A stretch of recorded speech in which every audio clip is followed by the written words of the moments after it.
Before the video starts, I want to let you know that we're doing a giveaway on this video. You can get this awesome camera backpack from Moza. All you have to do is click the link in the description down below, and be sure to check out the links at the bottom because you can get bonus points for visiting these things, such as my Instagram. Good luck, and hopefully you win.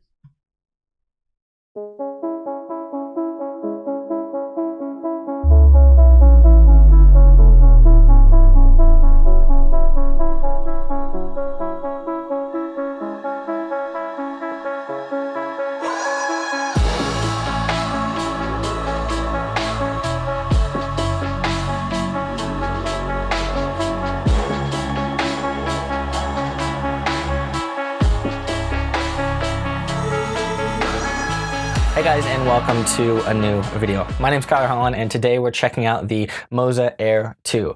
And I warn you now, it's probably my favorite gimbal I've ever used. A little bit of background for me, I've been interested in gimbals for a while. My first gimbal I decided to make a purchase on was the Ronin M. I loved how it was so big. I felt like I was in charge of things, but the problem is it's huge.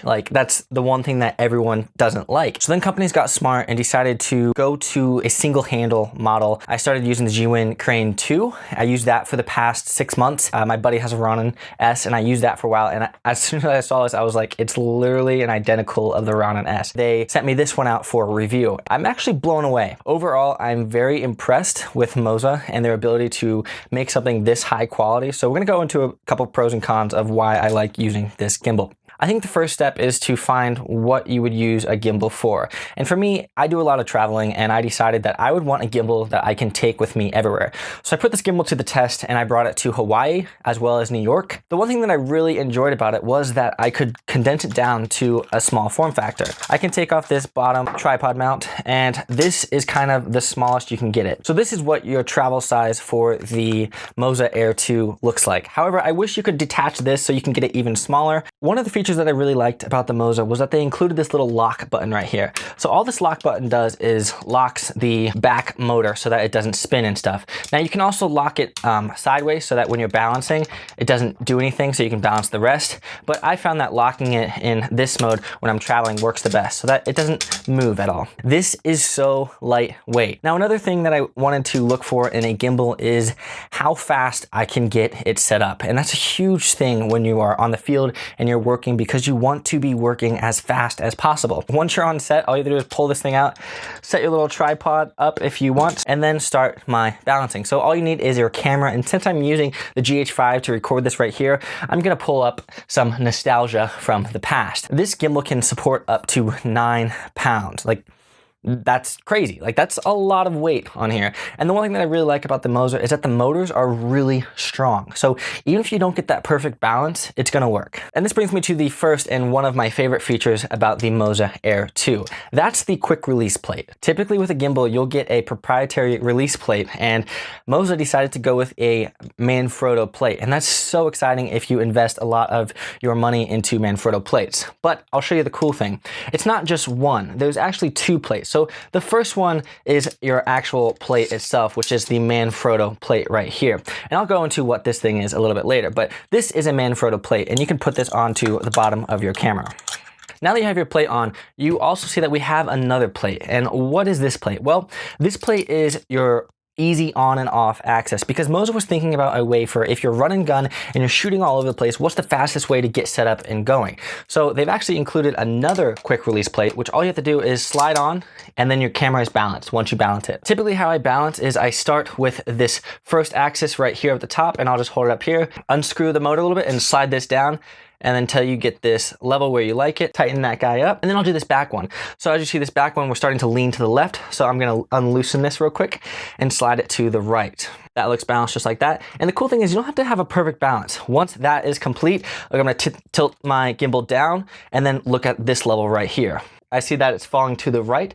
So all I'm gonna do is loosen this up and slide it to the left a little bit. So it looks good just like that. So as you can see, we're a little tail heavy up here right now, and that's why Moza included the second release plate. So if you unscrew this bottom notch right here, you can actually slide the entire release plate.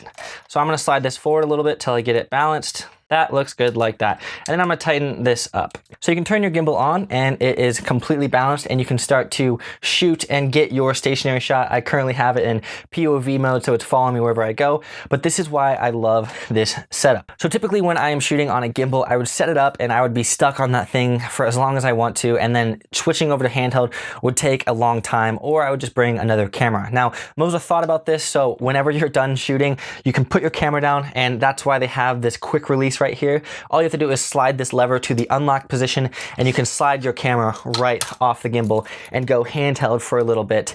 And then once you're done shooting your handheld, all you have to do is slide this onto the gimbal, lock that lever and turn it on, and you are ready to shoot more gimbal footage.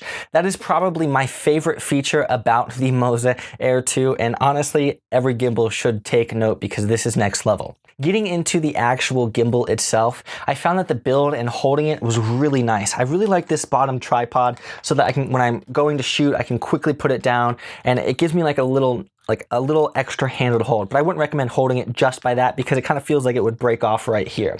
Holding this thing, it's very powerful. It's a really nice tool, and the trigger on the back is nice. It's perfect for when you're gripping to easily hold this to go into different modes like lock mode if you hold it down, as well as the other things.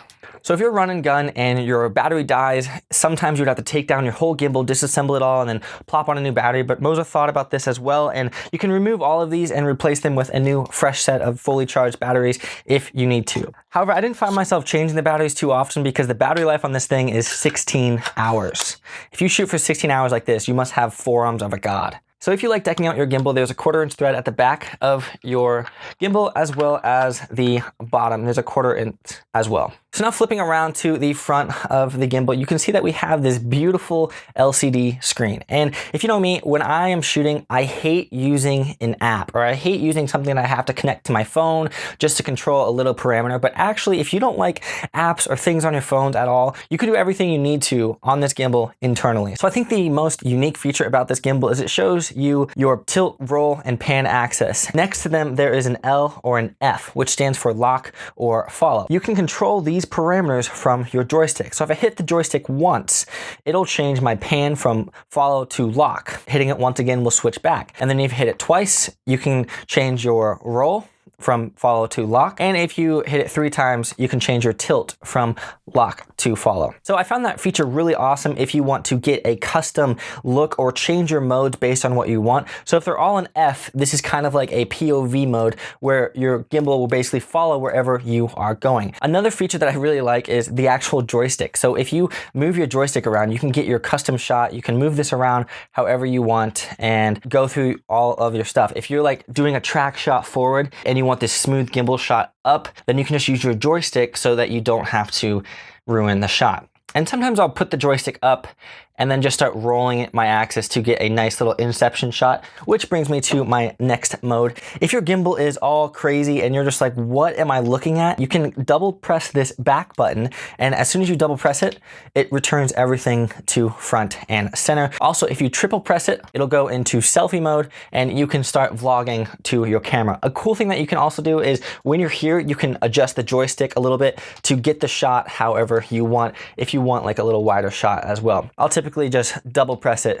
and that'll get me back to my original mode that I was in. Also, you can hold the button down and that'll put it in lock mode so that however you're shooting, it will stay in that same area if you are going for those like really low shots as well. This brings me to one of the coolest modes. You guys have all seen those videos of like these like warped inception modes. And if you double press this S button right here on the side, it'll go into inception mode. So if you slide the front dial wheel to the right or left, it will start to spin based on a set speed. So for example, if you want this to be at 10, you can then hold your gimbal like this and worry about your shot while your gimbal is just spinning like crazy. So now I don't have to worry about anything besides my shot. And then double tap, everything will go back to normal. That's probably the most used button that I will ever use. If I'm shooting and I'm just all over the place, I'm like, oh God, my gimbal's freaking out. Double tap, it'll recenter and calibrate everything. So looking at the front screen, I really like changing the speed of everything. So with this dial wheel, you can instantly change the speed of how fast the gimbal reacts. Now, typically with my Ronin M, I would have to plug it into a computer and then change those parameters, but this is really awesome. So for example, if I want to drag this all the way down to 1 and start turning, check out how slow it will move. Now this is a bit of an extreme slow, so I'll typically keep it around either 5 to 10. That way when I move, it's a little bit subtle. So I found that 5 is probably my favorite medium, where it just doesn't move that fast, but it's so smooth. And another example is you can drag this all the way up to, I believe, 99. So at 99, it's gonna go really fast and react almost like a sport mode. Hitting this S button actually puts it into speed mode, which is like super fast, and like you can get some crazy shots if you want. So like for example, if there's a car coming, you can instantly go and then capture that car. So I don't typically use speed mode a lot because I like shooting things cinematic. So you can also attach a camera control cable to your camera and get some features that you can control with this joystick right here. So for example, I just attached my Panasonic GH5 via the camera cable, and I was able to hit stop and record, which is really nice as well. And one of my favorite features was using the app itself. Now I said before, I don't like using the app, but this is actually one of the first apps that I found that works well. So once you start it up, it's gonna say connect to device, and all you have to do is select the Moza Air 2, and just like that, the connection is right away. There's no lag, nothing like that. And you can control the pan, the tilt, as well as everything else that you need to on this gimbal or on this app, which is pretty nice. And then you can also recenter your gimbal as well. And one thing that I want to play around with is this thing called creative video. On this creative video, you can create these things called motion lapses. Now you can hit a node and drag this around to get the first start of your shot, and then hit the plus again to then drag your second shot. So for example, like that, we just created the shot, and we can go through all of our intervals, set how long we want this to be, all that extra fun stuff. And then you can also preview it real quick to see what your gimbal is going to do. And then Moza will actually do everything for you. So this is the preview. So it looks like my camera is going to go down and shoot up. So then once you're ready, all you have to do is select start. And then once you set start, it's going to go back to that beginning point and start to take a picture and then move, and then take another picture and then move. The main thing that I took away from this is that they designed this gimbal for the run and gun videographer. And if you don't have a cell phone, you don't need it. You can program everything within the actual gimbal itself. You can even program the dial wheel, which I believe on the Ronin S you couldn't program if you didn't have the focus as well. So we can go into the gimbal set and then under operations, and then go to the wheel. Let's change it to roll right now. So now that we changed it to roll, if we change the wheel or roll the wheel, it's gonna roll our image. And sometimes this is really nice if you're trying to get a track shot and you just want a custom little roll as you go around a corner or something. I'll use that occasionally. And that brings me to the use of this wheel. So Moza actually has this thing called the Moza Eye Focus. And this will go on the front of your gimbal, and it attaches on right here. And then you will wrap this little hook piece around your lens. And then when you roll your dial wheel, it will connect and roll your lens. Overall, I'm really excited with this gimbal, and I'm honestly going to be using this more and more on all of my shoots because this thing is easy to pick up and take with me. I should be doing that. Again, huge thank you to Moza for sending this out. Yeah, let me know down below what you guys think of this gimbal, and will you be picking one up? Peace.